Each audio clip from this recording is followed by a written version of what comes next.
The Department for Work and Pensions is closing a number of benefits in 2026 that millions of people have been receiving for years. Not reducing them, not changing the eligibility rules, closing them. And if you or anyone in your household is currently receiving one of these benefits and you do not respond to the migration notices the DWP is sending, your payments will stop. Not be reduced, stop entirely.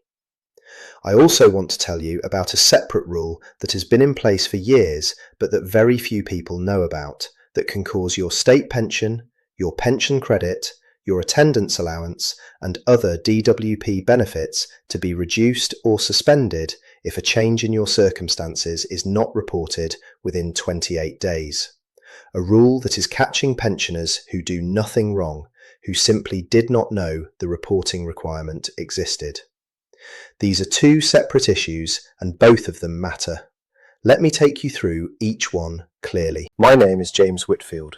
I have spent 16 years as an independent pension advisor, and the volume of letters and calls I have been receiving from clients and their families about DWP correspondence in 2026 has been higher than at any other point in my career. Some of those letters require urgent action. Some of them are being ignored because people do not realise what they mean, and in some cases, ignoring them is causing real financial harm. Let me start with the benefits closure. The DWP has been in the process of moving all claimants from legacy benefits onto universal credit for several years. Legacy benefits are the older working age benefit payments that universal credit was designed to replace. They include income support, income-based job seekers allowance, income-related employment and support allowance, housing benefit for working age people, and child tax credit and working tax credit administered by HMRC. Income support and income-based job seekers allowance ended on the 31st of March 2026.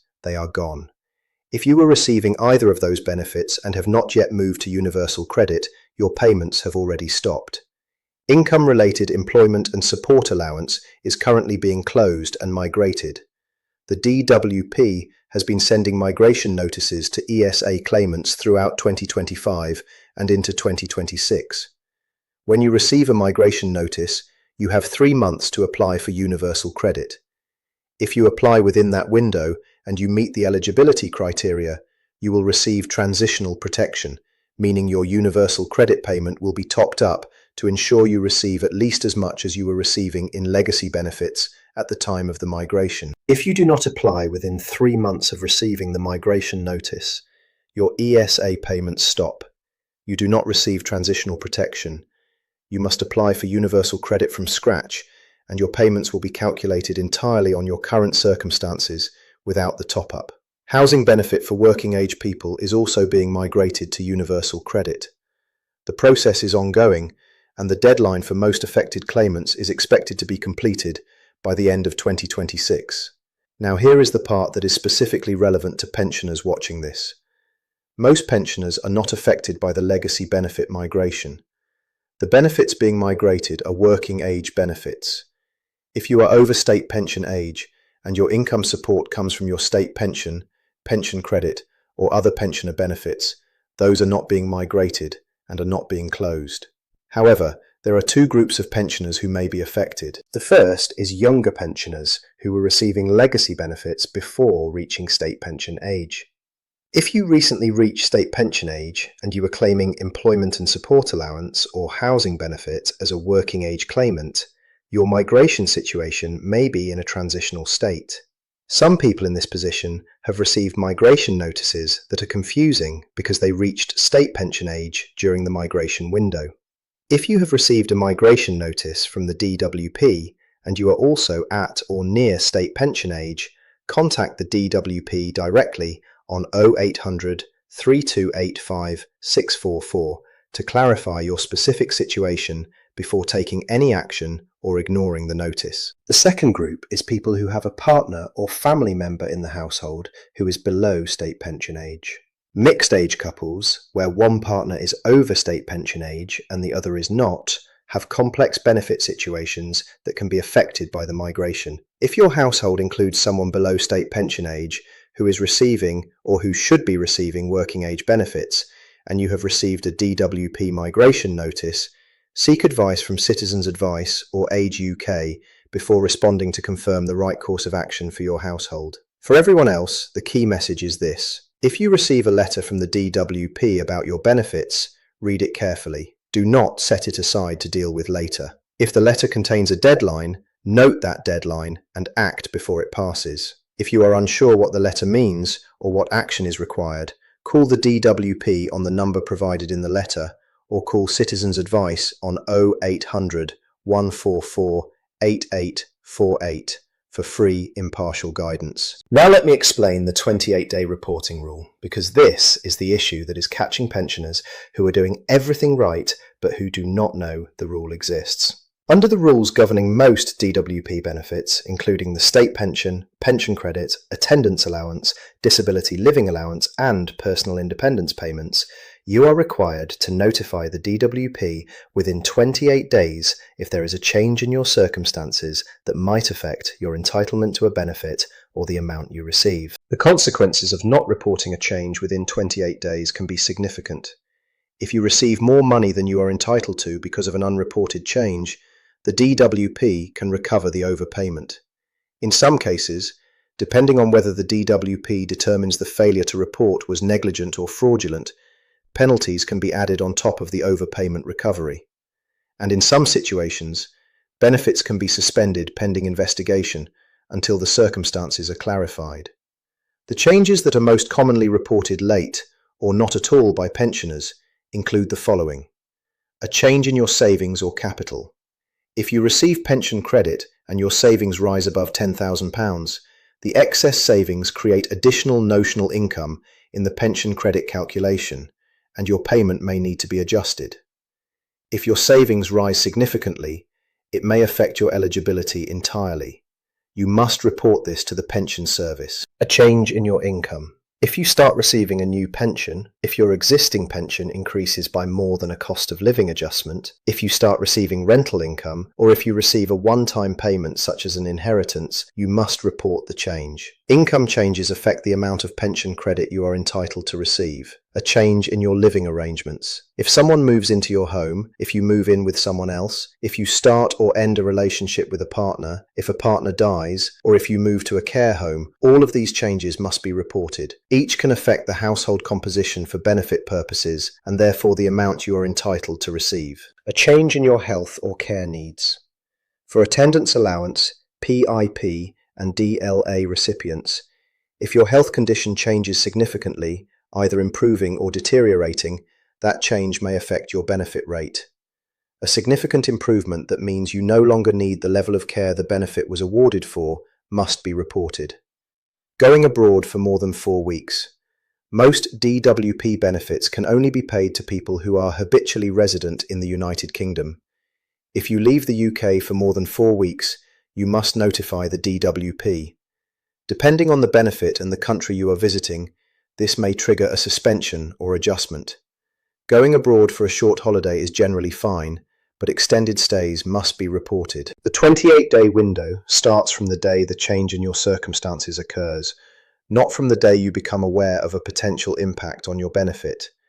If your partner dies and your household income and circumstances change as a result, the clock starts on the date of death. The reporting process depends on which benefit is affected. For the state pension and pension credit, report changes to the pension service on 080073100469.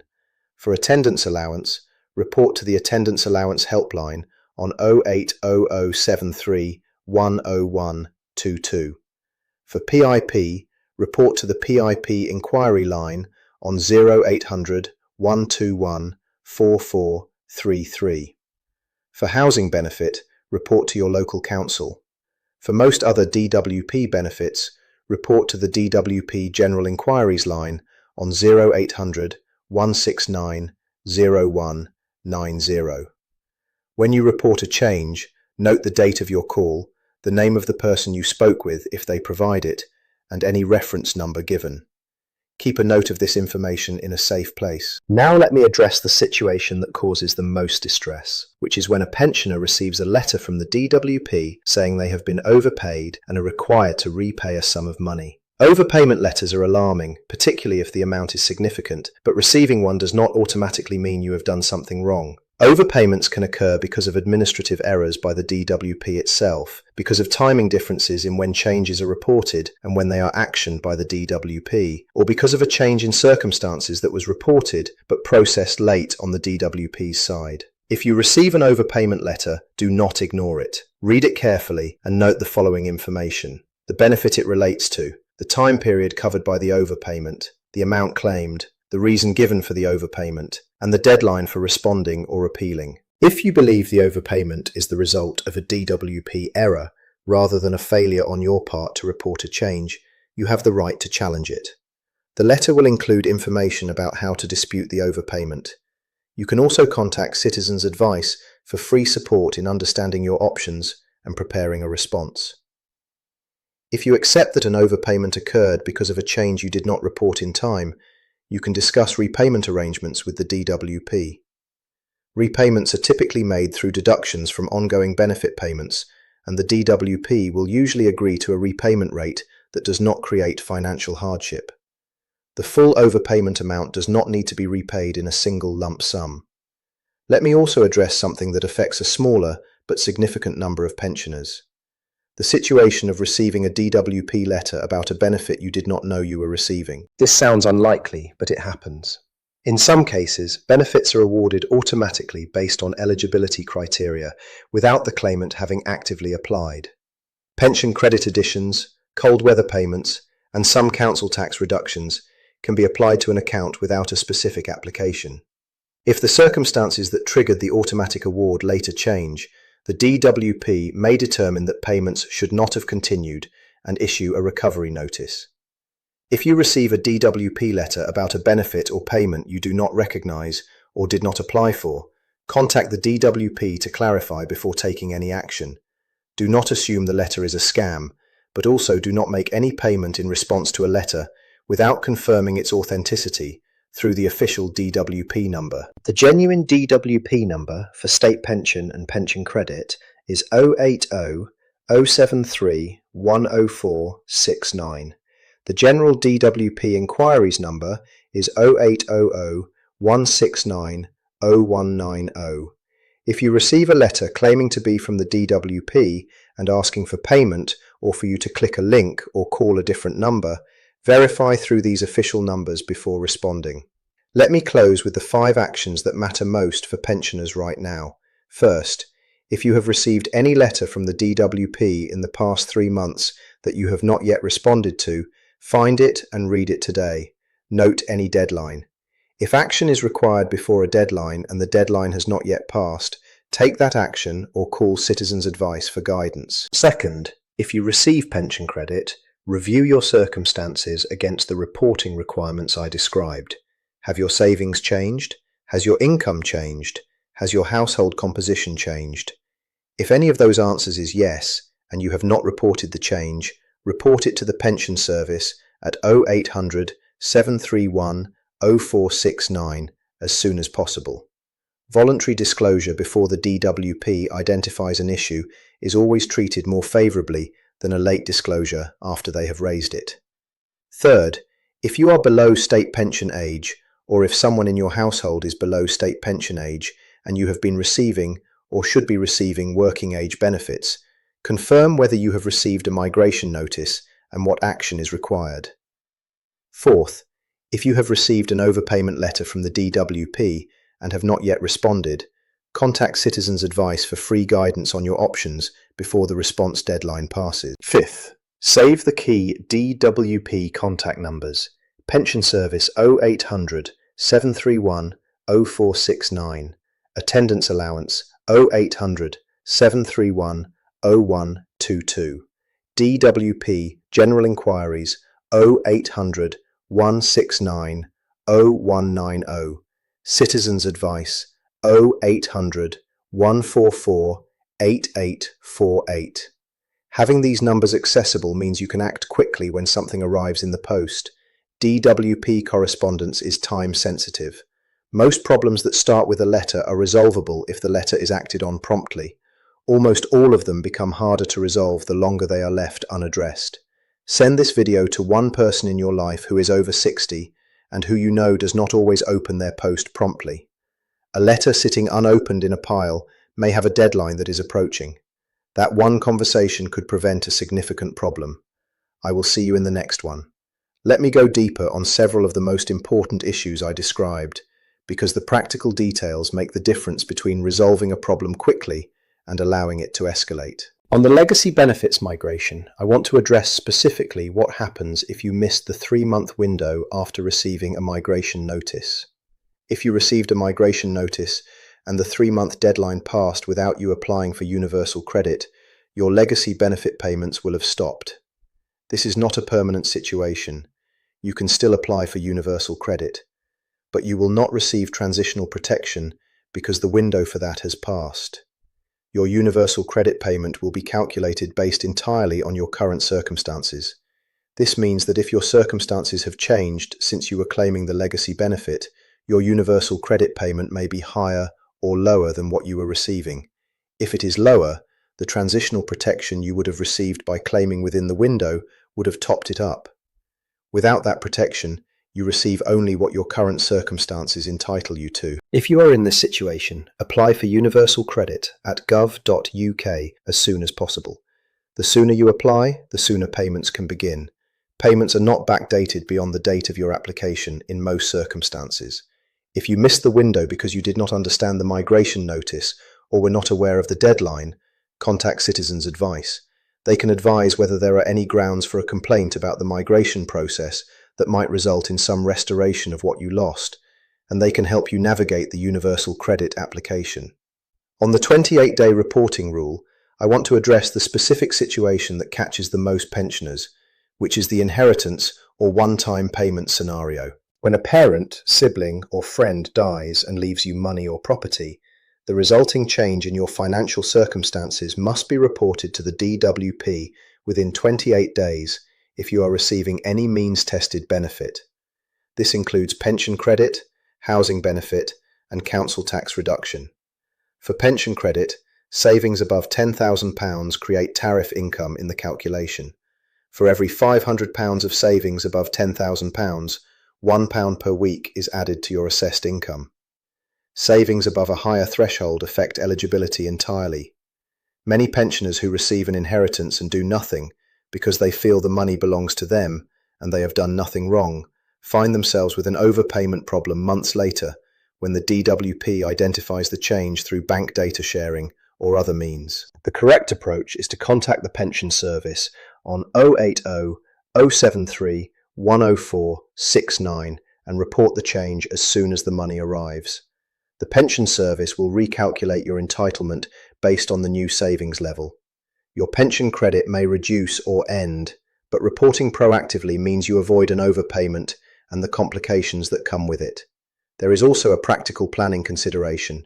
If an inheritance or large one-time payment is expected, discussing the timing and structure with an independent financial advisor before it arrives can help you understand the benefit impact and make informed decisions about how to manage the money.